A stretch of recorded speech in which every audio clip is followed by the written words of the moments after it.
Welcome back to the channel on YouTube, and today we're going to talk about my Sport Glide. Out and about today on this, not on the pen. 4 years of ownership. How have I got on? Well, in fairness, it's been brilliant, no complaints, none whatsoever. Completely frugal, better than the pen. This does 60 to the gallon. The seating position is really comfortable.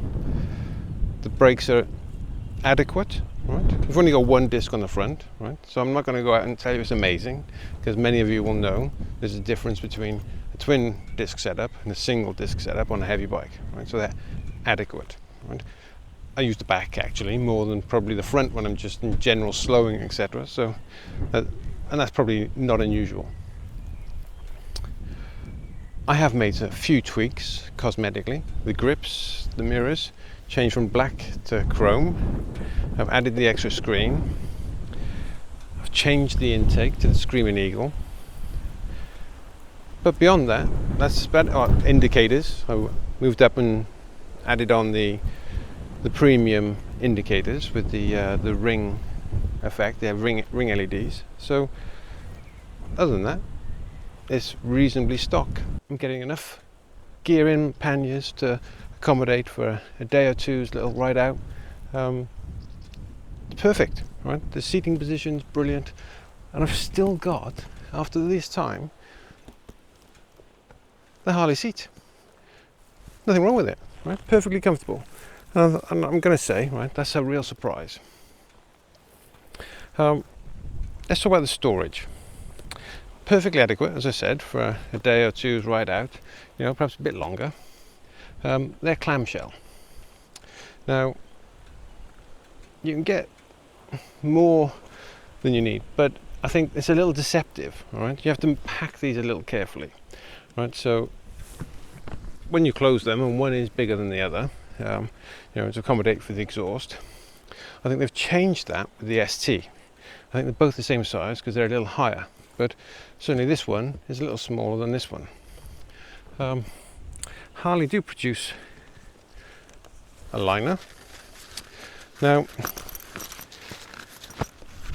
going to be honest, these are a lot of money and they're tiny, all right?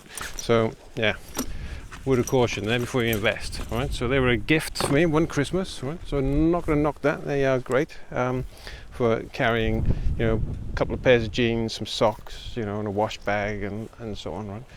You'll get in a little bit for an overnighter, no problem, and with room to spare to add a bit more, right? So in terms of its touring prowess, I'm going to say, you know, without any additional luggage strapped on the back, it's a short tripper, right?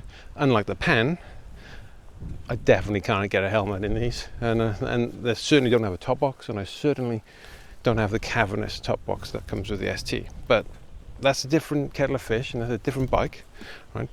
But just a point of, you know, comparison, storage is nowhere near the same.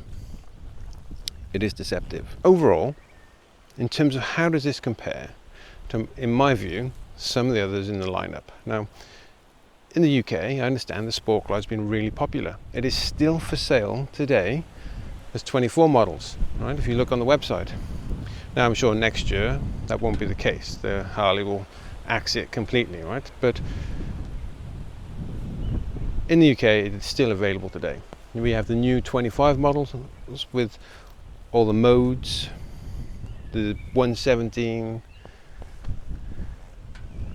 I think it's what, about 18,500 now, minimum.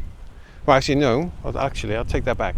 The 24 Sport Glide is about 18,500. The new Street Bob with the 117 and all the modes is about 16,500, unless you want the wire wheels and another 750, and you want it in black, another 500, so on, right? And it starts creeping the price up. But do I think I'll change this today for one with the modes and the 117? No. 107, perfectly fine, right? Getting bright, excuse me. It has all the go I need, right? I don't need more power, right? Yes, more power is always great, but sometimes there's a point of, well, is it wasted? Right? So you can't use it everywhere, and especially on UK roads, especially living in rural Britain where everybody's got a Land Rover, as you just go past. So, well, you know, if I was living somewhere with wide open roads and, you know, in the US, right, it might be different. But for the UK, for where I live, rural Suffolk, 107, more than enough. Right? I traded in my Sportster, and I had one. My wife has one, right, as I've shown. I love the Sportster, but this has been miles better. Right? You know, it fits me much better. It's a much bigger bike. Yeah, really more suited to what I need. In fact, I actually just put panniers on the wife's Sportster, so she's not having to carry around stuff in mine when we're out and about riding together. So she wanted some storage of her own. But we'll come to a different story on that. I'll just let this car go past. Another Range Rover, right? Like I said, rural Britain, everybody's got a Range Rover, so, or a Discovery. I think that was a Discovery. But coming back to the Sport Glide, it's been perfect. Tyres, 7,000 miles in, plenty of life left in the tyres. Easily going to make 10 plus, no problem. Right? When it comes to replacements, I think the choice is a little slim.